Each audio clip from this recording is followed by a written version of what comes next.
안녕하세요. 오늘도 삶의 맛, 인생라면 채널을 찾아주셔서 감사합니다. 영상을 보시기 전에 구독 버튼과 좋아요 버튼을 꼭 눌러주시고 알림 설정까지 해주시면 새로운 사연을 가장 빨리 만나보실 수 있습니다. 그럼 오늘의 사연을 시작해 보겠습니다. 이 사연은 특정 인물, 지역과 무관합니다. 70세의 김영숙 씨가 제게 보내온 사연입니다. 아버지의 유품이 제게 남긴 건 유산이 아니었습니다. 평생의 후회였죠.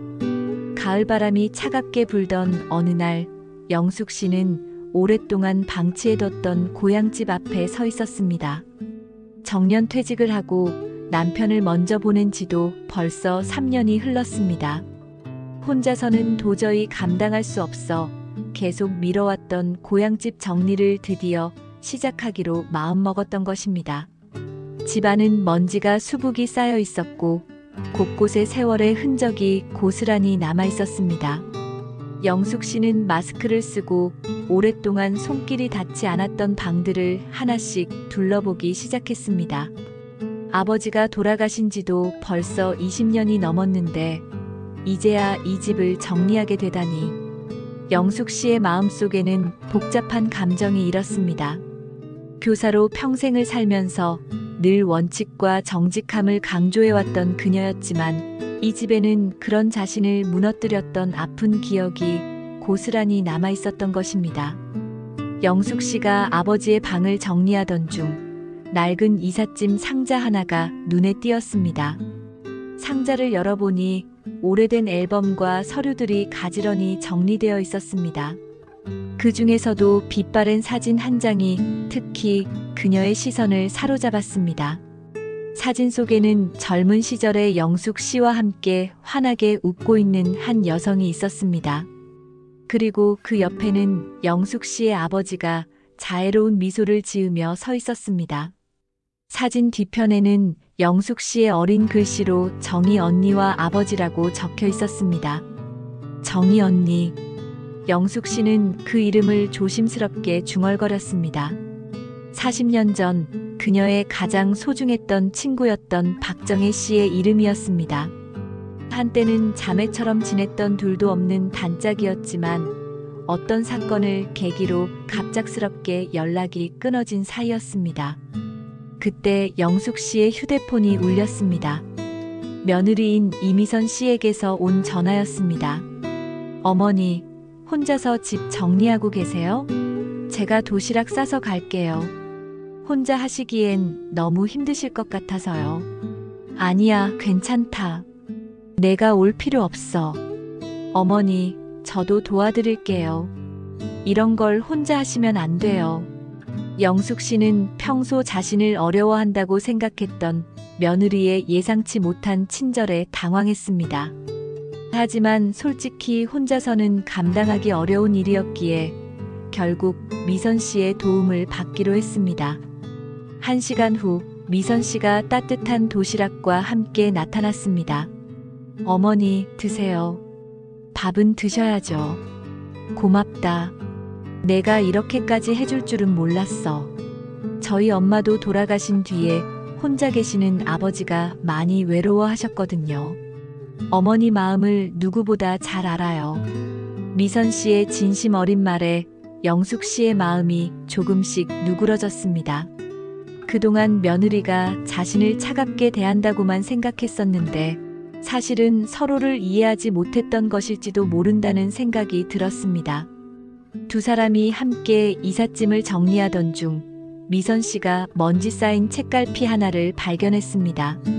어머니, 이게 뭐예요? 아버님 글씨 같은데요. 미선 씨가 건넨 것은 낡은 메모지였습니다. 거기에는 영숙 씨 아버지의 글씨로 이런 내용이 적혀 있었습니다. 영숙아, 정희에게 모든 걸 말해줄 때가 오겠지. 아버지가 왜 그랬는지 언젠가는 내가 이해하게 될 거야. 영숙 씨는 그 메모를 보는 순간 손이 떨렸습니다. 40년 전 아버지와 정희 언니 사이에 있었던 일이 다시 머릿속에 떠올랐기 때문입니다. 아니, 아무것도 아니야. 그냥 버려. 영숙 씨는 서둘러 메모를 빼앗으려 했지만 미선 씨는 시어머니의 떨리는 손을 보고 뭔가 중요한 일이 있었다는 것을 직감했습니다. 어머니, 무슨 비밀이라도 있으셨나 봐요? 비밀이라니 그런 건 아니고. 영숙 씨는 대답을 얼버무렸습니다. 하지만 마음 한편으로는 40년 동안 혼자 간직해왔던 비밀을 누군가에게 털어놓고 싶은 마음이 일어나기 시작했습니다. 그날 밤 영숙 씨는 잠을 이루지 못했습니다. 오래된 사진을 바라보며 40년 전의 기억이 선명하게 되살아났습니다. 1983년 당시 30세였던 영숙 씨는 막 교사가 된 새내기였습니다. 그리고 정희 언니는 영숙 씨보다 1살 위인 31세로 작은 미신 공장에서 일하며 홀어머니를 모시고 살고 있었습니다. 두 사람은 어려서부터 함께 자란 중마고우였습니다. 영숙 씨가 공부를 잘해서 교사가 될 수 있었다면 정희 언니는 손재주가 좋아서 미싱일로 생계를 꾸려나갔습니다. 서로 다른 길을 걸었지만 두 사람의 우정은 변함없이 깊었습니다. 그런데 어느 날 정희 언니의 아버지가 갑작스럽게 세상을 떠났습니다. 정희 언니의 아버지는 오랫동안 작은 상점을 운영하며 모아둔 목돈이 제법 있었는데 갑작스러운 죽음으로 인해 재산 정리가 제대로 되지 않은 상태였습니다. 정희 언니의 친척들이 하나둘씩 나타나기 시작했습니다. 평소에는 연락도 없던 사람들이 갑자기 나타나서 재산 분할을 요구했습니다. 아직 결혼도 하지 않은 정희 언니로서는 그런 상황을 감당하기가 어려웠습니다. 그때 영숙 씨의 아버지가 나섰습니다. 영숙 씨의 아버지와 정희 언니의 아버지는 젊은 시절부터 각별한 사이였습니다. 한국 전쟁 당시 서로의 생명을 구해준 전우이기도 했고 그 후로도 형제처럼 지내왔던 사이였습니다. 정희 언니의 아버지가 임종을 앞두고 영숙 씨의 아버지를 불렀던 것도 그런 이유 때문이었습니다. 김형, 내 딸 정희가 아직 어리고 세상 물정을 모르니 형이 좀 도와줘. 내가 모아둔 돈을 형 명의로 잠시 옮겨놓았다가 정희가 좀 더 성숙해지면 그때 돌려줘. 영숙 씨의 아버지는 친구의 마지막 부탁을 들어주기로 했습니다. 하지만 이 사실을 영숙 씨에게는 자세히 알리지 않았습니다. 정희 언니를 지키기 위한 일이었지만 자칫 오해를 불러일으킬 수 있다고 생각했기 때문입니다. 그런데 몇 달 후 영숙 씨가 우연히 아버지의 통장을 보게 되었습니다.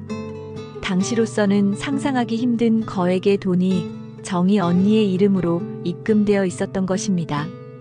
영숙 씨는 충격을 받았습니다. 평소에 정직하고 원칙적인 삶을 강조하던 아버지가 왜 이런 비밀을 가지고 있는지 이해할 수 없었습니다. 아버지, 이 돈은 뭐예요? 왜 정희 언니 이름으로 입금된 거예요? 때가 되면 다 알게 될 거다. 아버지는 자세한 설명을 해주지 않았습니다. 영숙 씨로서는 아버지와 가장 친한 친구가 자신을 속이고 있다는 생각이 들 수밖에 없었습니다. 며칠 후 정희 언니가 영숙 씨를 찾아왔습니다. 영숙아, 요즘 뭔가 이상해. 너 나한테 화났어? 언니, 솔직히 말해봐. 우리 아버지한테 뭔가 부탁한 거 있지? 무슨 말이야? 아저씨가 아버지 일로 많이 도와주셔서 고마울 뿐인데. 정희 언니는 영숙 씨가 왜 그런 말을 하는지 이해하지 못했습니다. 하지만 영숙 씨는 정희 언니가 진실을 숨기고 있다고 생각했습니다. 언니는 우리 아버지가 얼마나 힘들게 번 돈인지 알아.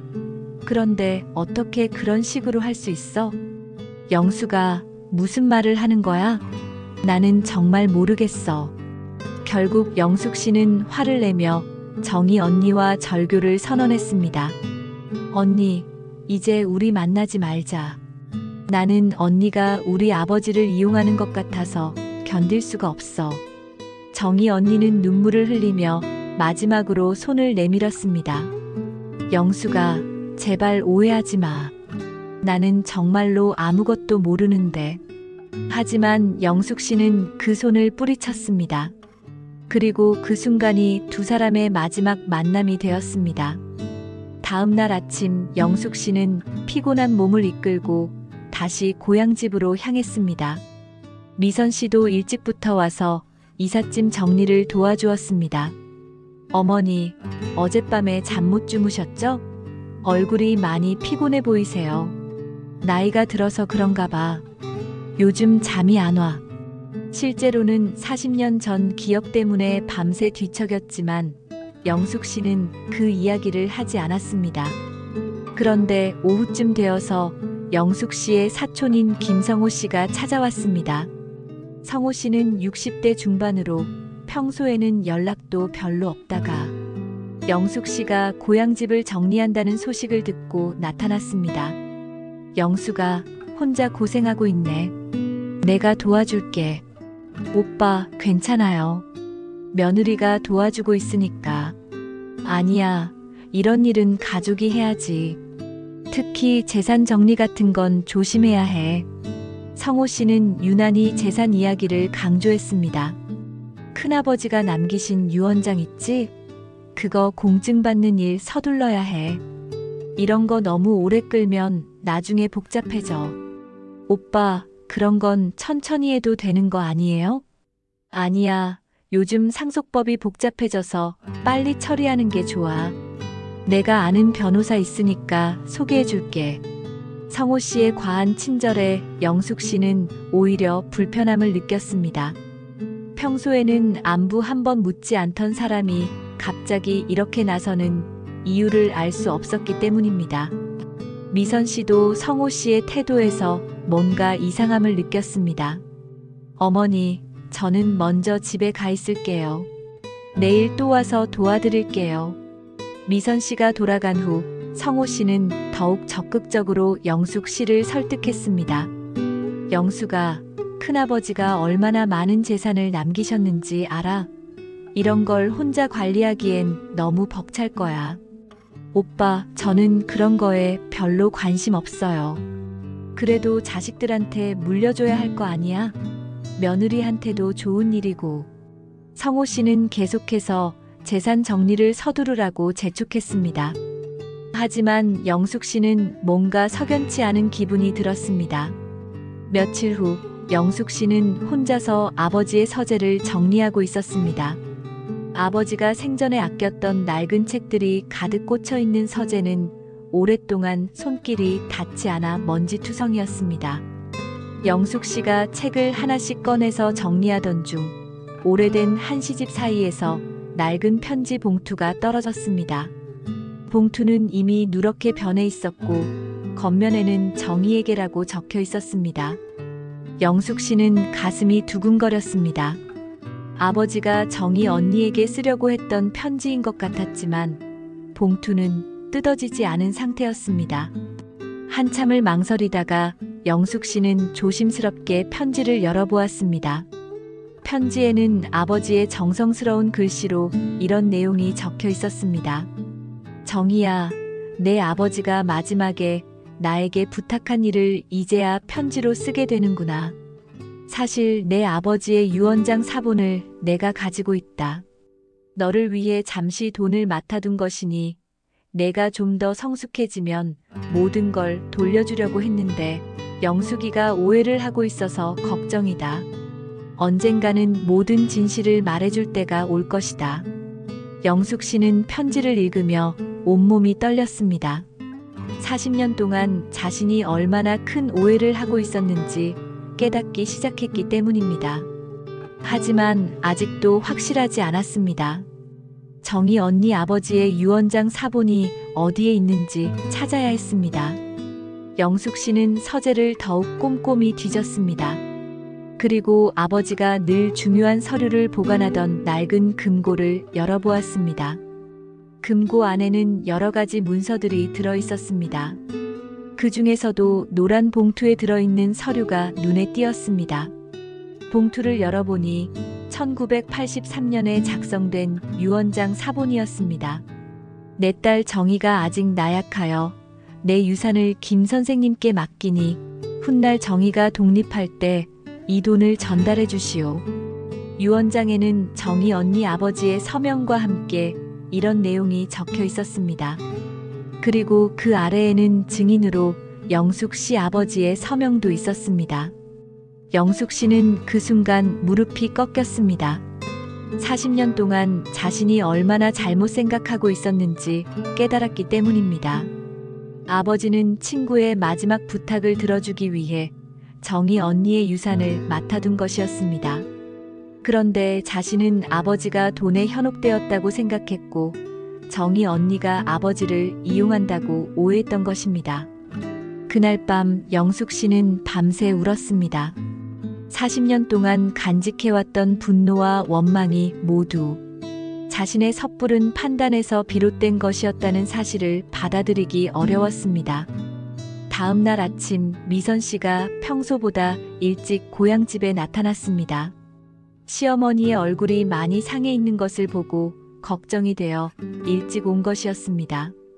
어머니, 무슨 일 있으셨어요?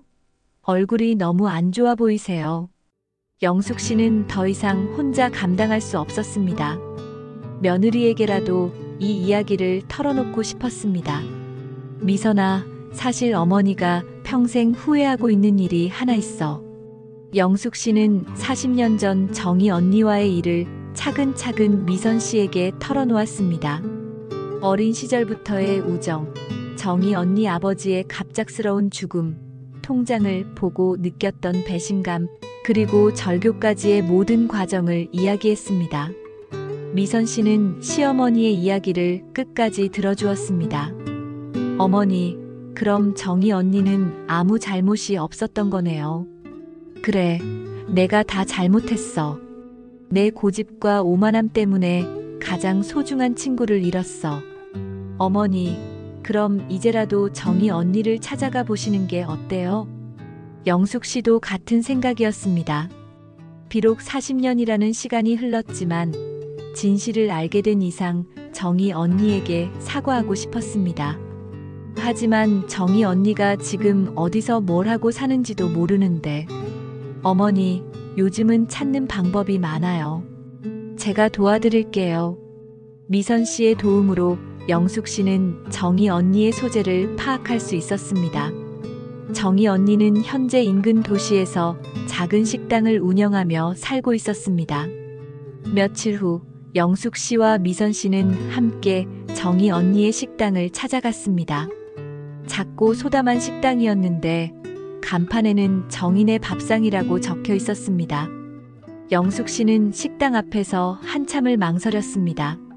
40년 만에 만나는 친구에게 뭐라고 말해야 할지 알 수 없었기 때문입니다. 어머니, 들어가세요. 정희 언니도 어머니를 보면 분명히 반가워하실 거예요. 미선 씨의 격려를 받으며 영숙 씨는 용기를 내어 식당 문을 열었습니다. 식당 안에는 몇 명의 손님들이 있었고 안쪽에서 한 할머니가 요리를 하고 있었습니다. 그 할머니가 바로 정희 언니였습니다. 어서 오세요. 몇 분이세요? 정희 언니는 손님이 들어온 줄 알고 인사를 했습니다. 하지만 영숙 씨의 얼굴을 보는 순간 놀란 표정을 지었습니다. 혹시 영숙이야? 언니, 나야. 영숙이. 두 사람은 40년 만에 재회했습니다. 하지만 영숙 씨가 기대했던 반응은 나오지 않았습니다. 영숙아, 반갑다. 그런데 미안해. 요즘 기억이 자꾸 가물가물해서. 정희 언니는 영숙 씨를 알아보기는 했지만 예전만큼 선명하게 기억하지 못하는 것 같았습니다. 언니, 나는 언니한테 정말 미안한 일이 있어서 왔어. 미안한 일? 무슨 일인데? 영숙 씨는 정희 언니에게 40년 전의 일을 차근차근 설명했습니다. 자신이 얼마나 큰 오해를 했는지, 아버지가 왜 그런 선택을 했는지 모든 것을 털어놓았습니다. 하지만 정희 언니는 영숙 씨의 이야기를 이해하지 못하는 것 같았습니다. 아, 그래. 나는 잘 기억이 안 나네. 요즘 나이가 들어서 옛날 일들이 가물가물해. 영숙 씨는 정희 언니의 반응을 보며 가슴이 아팠습니다. 치매 초기 증상인 것 같았습니다. 40년 동안 준비해왔던 사과의 말들이 무색해지는 순간이었습니다. 언니, 그래도 우리 어릴 때 같이 놀던 거 기억하지? 우리 집 앞 감나무에서 같이 감 따먹던 것도. 아, 맞다. 그때 내가 감나무에서 떨어져서 울었던 것 같은데. 정희 언니는 아주 오래된 기억은 조금씩 떠올리는 것 같았습니다. 미선 씨가 조심스럽게 말을 건넸습니다. 정희 할머니, 저는 영숙 어머니 며느리예요. 어머니가 할머니를 정말 많이 그리워하셨어요. 아, 그래? 고마워. 그런데 미안해. 요즘 정신이 하나도 없어서. 영숙 씨는 더 이상 말을 이어갈 수 없었습니다. 40년 동안 마음속에 품어왔던 죄책감과 사과의 마음을 전하고 싶었지만 정희 언니의 상태로는 그 깊은 의미를 이해하기 어려울 것 같았습니다. 언니, 나는 언니가 건강하게 지내고 있는 것만으로도 고마워. 그래, 영숙아. 너도 건강해 보여서 다행이야. 두 사람은 잠시 조용히 앉아 있었습니다. 40년의 세월이 만들어낸 거리감은 쉽게 좁혀지지 않았습니다. 식당을 나온 영숙 씨와 미선 씨는 말없이 걸었습니다. 영숙 씨의 마음은 복잡했습니다. 진실을 알게 되었지만 정작 그 진실을 전할 상대는 이미 기억을 잃어가고 있었습니다. 어머니, 많이 실망하셨죠? 실망이라기보다는 안타까워. 내가 40년 전에 좀 더 참을성 있게 이야기를 들어봤더라면 이런 일이 없었을 텐데. 집으로 돌아온 영숙 씨는 다시 아버지의 유품을 정리하기 시작했습니다. 이번에는 좀 더 꼼꼼히 살펴보기로 했습니다. 그런데 또 다른 서류 상자에서 낡은 통장 하나를 발견했습니다. 통장을 열어보니 놀라운 사실이 드러났습니다.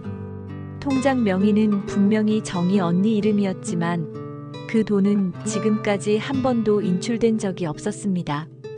40년 동안 그대로 있었던 것입니다. 이상해. 왜 정희 언니가 이 돈을 찾아가지 않았을까?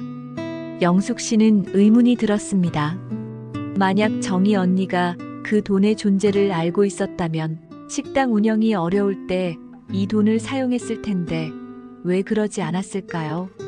미선 씨가 통장을 자세히 들여다보더니 말했습니다. 어머니, 이 통장 뒷면에 뭔가 적혀 있어요. 통장 뒷면에는 영숙 씨 아버지의 글씨로 이런 메모가 적혀 있었습니다. 정희가 성인이 되어 결혼할 때까지 보관. 영숙이가 진실을 알게 되면 그때 전달할 것. 영숙 씨는 그제야 모든 퍼즐이 맞춰지는 것을 느꼈습니다. 아버지는 정희 언니에게 돈의 존재를 알리지 않았던 것입니다. 영숙 씨가 진실을 받아들일 준비가 될 때까지 기다리려고 했던 것 같았습니다. 하지만 영숙 씨의 성급한 판단 때문에 모든 계획이 틀어졌고 아버지는 끝내 진실을 말하지 못한 채 세상을 떠났던 것입니다. 내가 정말 큰 실수를 했구나. 영숙 씨는 다시 한번 자신의 어리석음을 깨달았습니다. 그때 갑자기 성호 씨가 집에 나타났습니다. 평소보다 더 급한 표정이었습니다. 영숙아, 유언장 공증은 언제 할 거야? 너무 늦으면 안 돼. 오빠, 왜 그렇게 서두르세요? 아니야, 그냥 빨리 처리하는 게 좋다고 생각해서. 하지만 영숙 씨는 성호 씨의 진짜 의도를 눈치챘습니다. 성호 씨는 영숙 씨가 아버지의 숨겨진 재산을 발견하기 전에 서둘러 상속 절차를 마무리하려고 했던 것입니다. 오빠, 혹시 큰아버지 재산에 대해서 뭔가 아시는 거 있어요? 무슨 말이야? 나는 아무것도 몰라. 하지만 성호 씨의 당황한 표정에서 영숙 씨는 확신을 얻었습니다. 오빠도 정희 언니 통장 일 알고 계셨죠? 성호 씨는 더 이상 숨길 수 없다는 듯이 털어놓았습니다. 그래, 알고 있었어. 큰아버지가 생전에 나한테 말씀하셨거든. 정인의 돈을 맡아두고 있다고. 그럼 왜 지금까지 말 안 하셨어요? 너희가 싸우고 있는데 내가 뭐라고 말하겠어? 그리고 솔직히 말하면 그 돈이 그냥 우리 집안에 남아있으면 좋겠다는 생각도 있었고, 성호 씨의 솔직한 고백이었습니다. 영숙 씨는 실망했지만 동시에 이해할 수 있었습니다. 사람은 누구나 욕심이 있기 마련이니까요. 오빠, 이제는 정희 언니한테 돌려줘야 해요. 그런데 정희가 받을 수 있을까? 내가 들은 바로는 요즘 치매가 좀 있다던데. 그래도 돌려줘야 할 돈은 돌려줘야죠. 영숙 씨는 단호했습니다. 며칠 후 영숙 씨와 미선 씨는 법무사와 함께 정희 언니의 식당을 다시 찾았습니다. 이번에는 정희 언니의 조카도 함께 불러서 정식으로 돈을 돌려주기 위해서였습니다. 정희 언니, 이 돈은 원래 언니 아버지가 남기신 유산이에요. 우리 아버지가 언니를 위해 맡아두고 있었던 거예요. 영숙 씨는 차근차근 상황을 설명했습니다. 정희 언니는 완전히 이해하지는 못했지만 조카가 대신 이야기를 들어주었습니다. 이모, 이런 일이 있었구나. 할아버지가 그런 유언을 남기셨다니. 언니한테는 정말 미안해. 내가 오해해서 40년 동안 이 돈을 돌려주지 못했어. 괜찮아, 영숙아. 나는 그냥 건강하게 살고 있으니까 그것만으로도 충분해. 정희 언니는 여전히 상황을 정확히 파악하지 못했지만 영숙 씨의 진심은 전해지는 것 같았습니다. 조카가 대신 말했습니다. 영숙 이모, 정말 고마워요. 이모가 돌려주신 이 돈으로 이모의 치료비도 마련할 수 있을 것 같아요. 영숙 씨는 그 말을 듣고 마음이 놓였습니다. 비록 40년이나 늦었지만 올바른 일을 할 수 있어서 다행이었습니다. 모든 일이 정리된 후 영숙 씨와 미선 씨는 고향 집으로 돌아왔습니다. 이제 정말로 집을 정리하고 떠날 시간이었습니다. 어머니, 이번 일로 많이 배운 것 같아요. 뭘 배웠는데? 사람을 믿는다는 게 얼마나 중요한지요. 그리고 때로는 내가 확신하는 것도 틀릴 수 있다는 걸요. 미선 씨의 말에 영숙 씨는 고개를 끄덕였습니다. 미선아, 그동안 너한테 차갑게 대해서 미안해.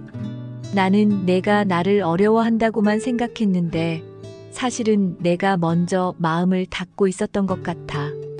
어머니, 저도 처음에는 어떻게 다가가야 할지 몰라서 어색했어요. 하지만 이번에 함께 시간을 보내면서 어머니의 진짜 마음을 알게 된 것 같아요. 두 사람은 서로를 이해하게 되었습니다. 40년 전의 오해가 영숙 씨에게 준 교훈이 지금의 관계에도 도움이 된 것입니다. 미선아, 앞으로 우리 자주 만나자. 그리고 서로 오해하는 일이 없도록 솔직하게 이야기하자. 네, 어머니. 저도 그렇게 하고 싶어요. 영숙 씨는 며느리와 새로운 관계를 시작할 수 있게 된 것에 감사했습니다. 고향집 정리를 마친 영숙 씨는 아버지의 방에서 마지막으로 시간을 보냈습니다. 40년 동안 오해했던 아버지에게 마음속으로 사과했습니다. 아버지, 제가 너무 성급했어요. 아버지의 마음을 이해하지 못해서 죄송해요. 그리고 정희 언니에 대해서도 생각했습니다. 비록 치매로 인해 과거를 정확히 기억하지는 못하지만 영숙 씨가 찾아간 것을 반가워했던 모습이 떠올랐습니다. 정희 언니 늦었지만 이제라도 진실을 알게 되어서 다행이에요. 영숙 씨는 고향집을 떠나기 전에 한 가지 더 할 일이 있었습니다. 정희 언니의 식당에 가서 정기적으로 안부를 묻기로 한 것입니다. 비록 예전처럼 깊은 대화는 나눌 수 없지만 그래도 언니 곁에 있어드리고 싶어요. 미선 씨도 영숙 씨의 결정을 지지했습니다. 어머니, 저도 함께 갈게요.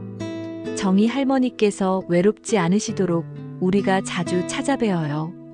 몇 달 후 영숙 씨는 정희 언니의 식당을 정기적으로 방문하고 있었습니다.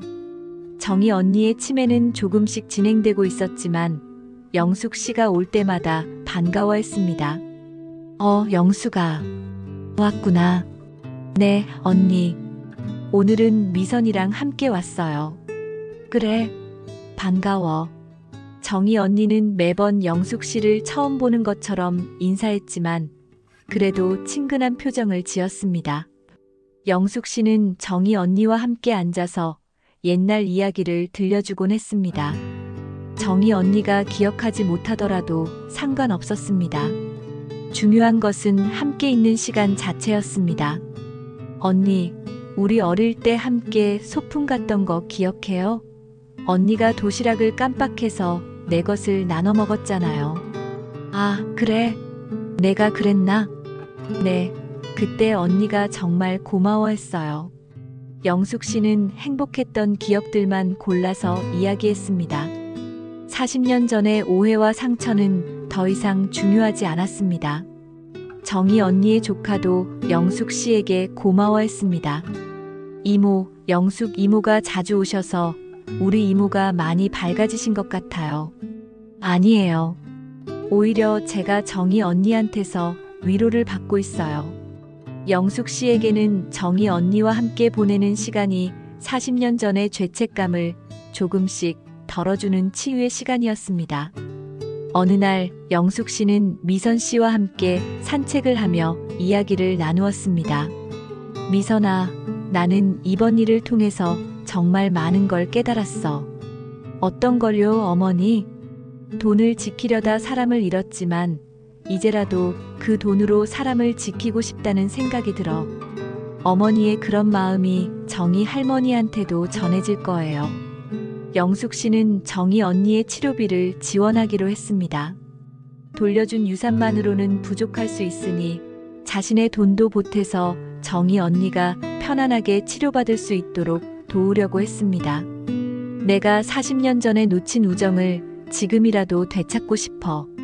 어머니, 분명히 정희 할머니도 어머니의 마음을 알고 계실 거예요. 미선 씨와의 관계도 더욱 가까워졌습니다. 이번 일을 계기로 서로를 진정으로 이해하게 되었기 때문입니다. 미선아, 앞으로 우리 집에서 함께 살면 어떨까? 정말요, 어머니? 저도 그렇게 하고 싶었어요. 그래, 혼자 사는 것보다는 가족이 함께 있는 게 좋지. 영숙 씨는 비로소 진정한 가족의 의미를 깨달았습니다. 몇 년이 흘렀습니다. 영숙 씨는 여전히 정희 언니를 정기적으로 찾아뵙고 있었습니다. 정희 언니의 치매는 더 진행되었지만 영숙 씨의 방문만큼은 언제나 반가워했습니다. 언니, 오늘도 왔어요. 반가워. 그런데 누구시죠? 영숙이에요, 언니. 어릴 때 함께 놀던 영숙이. 아, 영숙이구나. 반가워. 매번 같은 대화였지만 영숙 씨는 전혀 지치지 않았습니다. 이것이 바로 진정한 우정이라고 생각했기 때문입니다. 어느 날 영숙 씨는 자신의 일기장에 이런 글을 적었습니다. 나는 평생을 원칙과 정직을 강조하며 살아왔다. 하지만 정말 중요한 것은 원칙이 아니라 사람에 대한 믿음이었다는 것을 이제야 깨달았다. 눈에 보이는 것만 믿고 성급하게 판단했던 내 자신이 부끄럽다. 40년 전 내가 정희 언니의 손을 뿌리쳤을 때 나는 내가 옳다고 생각했다. 하지만 진짜 옳은 것은 친구를 믿고 기다리는 것이었다. 이제라도 깨달은 것에 감사한다. 그리고 정희 언니가 내 곁에 있어준 것에 감사한다. 비록 예전 모습은 아니지만 그래도 함께 있을 수 있다는 것만으로도 충분히 행복하다. 현재 영숙 씨는 74세가 되었습니다. 미선 씨와 함께 살면서 평온한 일상을 보내고 있습니다. 정희 언니의 식당은 조카가 운영하고 있고 정희 언니는 요양원에서 편안하게 지내고 있습니다. 영숙 씨는 일주일에 2번씩 정희 언니를 찾아뵙니다. 정희 언니는 이제 영숙 씨를 알아보지 못하지만 그래도 영숙 씨가 오면 밝은 표정을 짓습니다. 할머니, 오늘도 누군가 찾아왔어요. 그래, 반가운 분이네. 요양원 직원이 정희 언니에게 말하면 정희 언니는 영숙 씨를 향해 손을 내밉니다. 영숙 씨는 그 손을 꼭 잡고 앉아 있습니다. 40년 전에 뿌리쳤던 그 손을 이제는 놓지 않으려고 합니다. 언니, 이제는 제가 언니 손을 놓지 않을게요. 영숙 씨의 이야기는 우리 모두에게 큰 교훈을 줍니다. 인생에서 정말 소중한 것은 돈이나 재산이 아니라 사람과의 관계라는 것을 깨닫게 해줍니다. 때로는 우리가 확신한다고 생각하는 것들이 모두 틀릴 수 있습니다. 그리고 성급한 판단은 돌이킬 수 없는 후회를 남길 수 있습니다.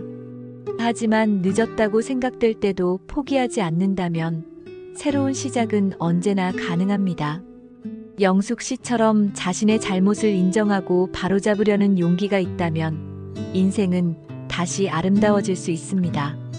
믿음은 기록과 함께, 사랑은 경청과 함께 온다는 영숙 씨의 깨달음처럼 우리도 소중한 사람들과의 관계에서 서로를 믿고 들어주는 마음을 잃지 않았으면 좋겠습니다.